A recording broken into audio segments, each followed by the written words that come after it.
بسم اللہ الرحمن الرحیم۔ عن عائشہ رضی اللہ عنہا قالت سمعت رسول اللہ صلی اللہ علیہ وسلم یقول ما خالطت الصدقۃ مالا قط الا اہلکت، رواہ البخاری۔ حضرت ام المؤمنین سیدہ عائشہ صدیقہ رضی اللہ عنہا فرماتی ہیں کہ میں نے رسول اللہ صلی اللہ علیہ وسلم کو فرماتے سنا کہ آپ صلی اللہ علیہ وسلم نے ارشاد فرمایا کہ جس مال کے ساتھ زکوٰۃ کا مال مل جائے تو وہ زکوٰۃ کا مال اس مال کو برباد کر دیتا ہے، ہلاک کر دیتا ہے۔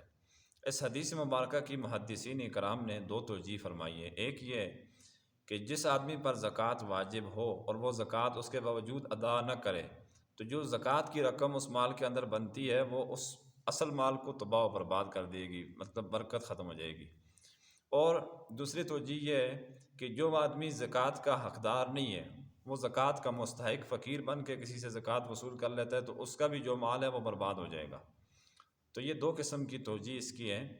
یہ امام حمیدی نے پہلی توجیہ لکھی ہے جو کہ امام بخاری رحمۃ اللہ علیہ کا استاد ہے۔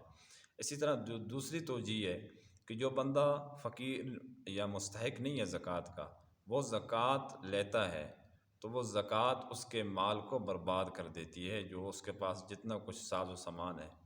تو یہ بڑی خطرے کی بات ہے، اس سے ہم سب کو احتیاط کرنی چاہیے۔